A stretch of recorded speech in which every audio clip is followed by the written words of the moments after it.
Is ESG just a cloak for backdoor political agendas? With its growth into a multi-trillion-dollar investing trend, alarming cases emerge of ESG ratings and rules getting twisted to serve hidden special interests instead of ethical goals. We think of BlackRock sent a letter out to the world saying that ESG is a priority for the asset manager and really was looking to encourage companies to embrace ESG. I believe there will be a future, Eric, that all investments are going to be looked through sustainability. ESG has become so politicized. BlackRock is the police of this ESG movement. BlackRock is coming under fire from so many different directions. Hello and welcome to our channel. In this video, we'll explore the rapid evolution of ESG, environmental, social, and governance, investing from idealistic origins towards increasing politicization and commercialization today. We'll investigate who really controls ESG agendas as pressure builds for companies and investors to integrate and report on sustainability factors, and shed light on valid worries around greenwashing marketing spin, ratings manipulation, and lacks of transparency that tarnish ESG's promise for many right now despite huge momentum. As trillions pour into funds sold on virtue ethics, understanding where ESG works and falls short seems essential for building towards authentic, accountable, sustainable capitalism aligned with conscience, not just convenience or politics. So, let's jump in. But before that, let's try to understand. What exactly is ESG? Well, ESG stands for environmental, social, and governance. It's a system companies and investors use to measure how sustainable, ethical, and socially responsible a business is. The idea took off in the early 2000s when people became more aware and concerned about problems like climate change, human rights abuses, diversity issues, and corporate misbehavior because of major scandals at companies like Enron. At first, ESG mostly focused on environmental factors, things like carbon emissions, pollution, water conservation, and renewable energy. But it expanded to include social issues like worker treatment, diversity and inclusion policies, and community engagement. The governance piece covers executive pay, corruption, political spending, and giving shareholders an active voice. By grading businesses on these kinds of topics, the logic was investors could identify risks related to shady practices that could come back to bite a company down the road. For instance, an oil producer with a bad safety record is high risk operationally, and bribery allegations could get a company in legal trouble and spook shareholders. In recent years, though, ESG has become politicized. Conservative voices argue fund managers deliberately downgrade industries like oil, gun manufacturers, and mining on ESG scores to choke off their funding. The accusation is big finance has weaponized ESG as a backdoor way to force unsavory industries to change in a progressive direction. While transparency around corporate ethics is mostly positive, exploitation of ESG systems by money managers and politicians happens too. As trillions poured into investments marketed as sustainable, plenty of sketchy behavior emerged. Asset managers face intense pressure to exaggerate how green or ethical their funds really are to attract investor cash. This greenwashing misleads regular people trying to save responsibility for retirement. Meanwhile, Republican politicians push raters to deliberately mark down oil, mining, and gun companies on ESG criteria to choke their access to loans and funding, hobbling their business. The goal seems to be kneecapping competitors to fossil fuel interests under the guise of defending jobs. In 2022, Texas prohibited state agencies from investing with Wall Street giants BlackRock and Goldman Sachs for alleged anti-oil, gas, and firearms company ESG discrimination. Another 19 Republican states introduced related legislation too. Money managers argue their ratings simply reflect financial risks around emissions and transparency, but partisan politics doubtless seeps in occasionally.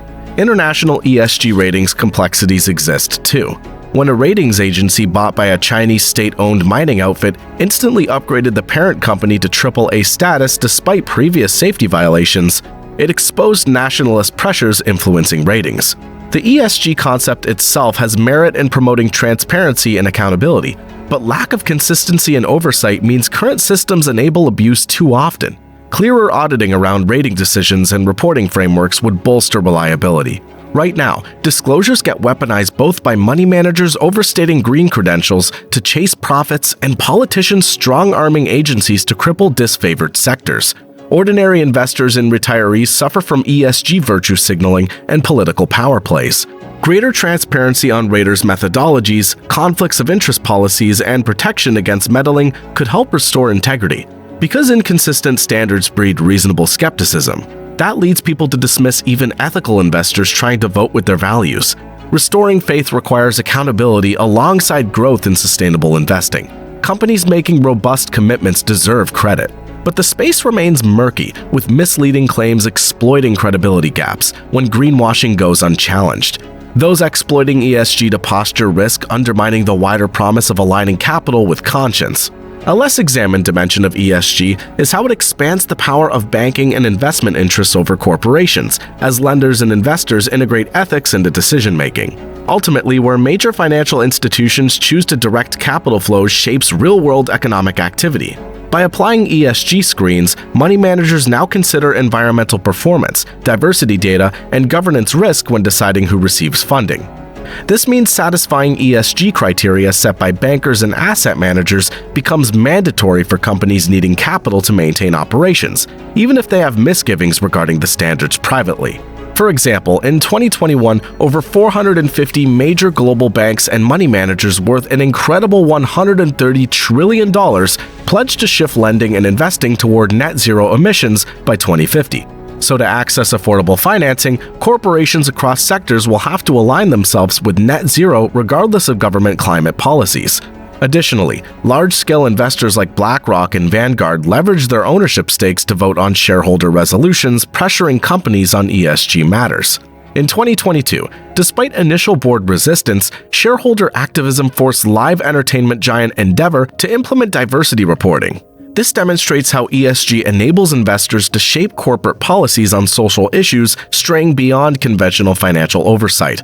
Reasonable concerns exist whether financial sectors should wield such far-reaching influence over social outcomes lacking democratic checks and balances. Their legal fiduciary duty remains maximizing portfolio returns after all. Ensuring regulatory oversight and transparency is essential as more decisions affecting society shift from citizens and policymakers towards banking boardrooms. Companies put out lengthy sustainability reports nowadays, but behind the public documents, powerful groups decide the actual ESG benchmarks and reporting systems companies need to follow. Having a small club of agenda setters calls for attention. One major voice is the Value Reporting Foundation Sustainability Accounting Standards Board, SASB. SASB publishes specialized accounting rules for 77 industries on financially important sustainability topics to help guide investor choices. Widely used yardsticks involve things like carbon emissions, workforce diversity numbers, bribery risk management plans, supply chain audits, and product safety procedures. The standards aim to capture investor concerns, but some critique SASB's US perspective, biasing how material issues get defined. Another leader has been the Global Reporting Initiative, GRI.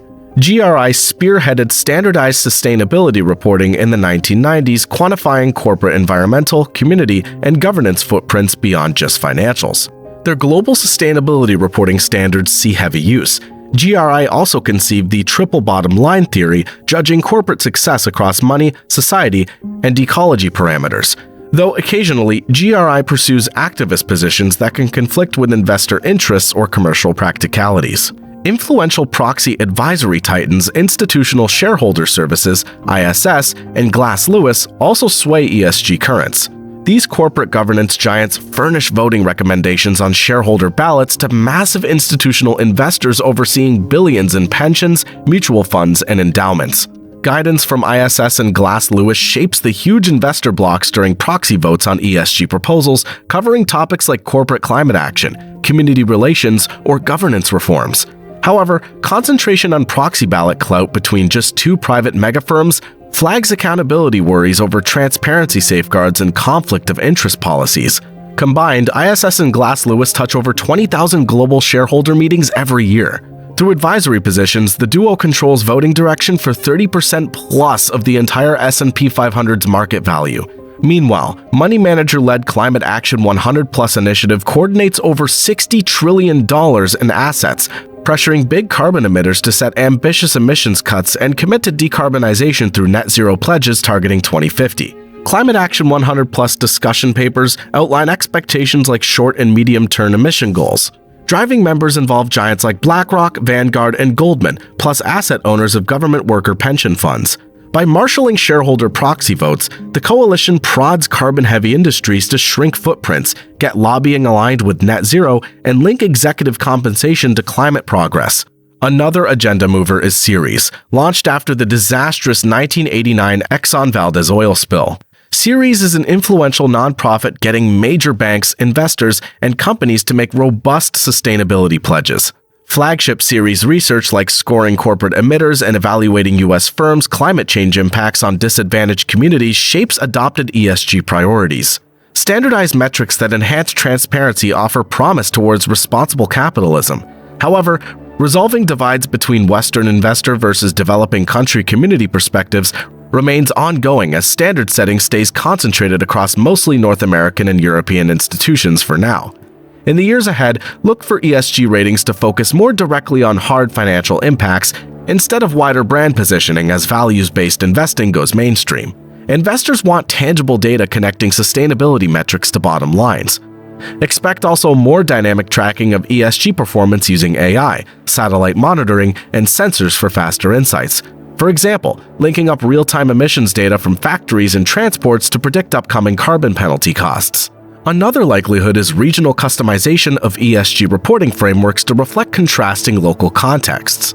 Universal standardization faces challenges as developed countries and emerging markets strongly disagree on priorities around fair wealth distribution, social stability, human rights, and corruption.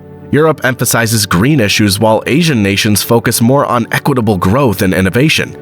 Different cultural values make one-size-fits-all ratings tough.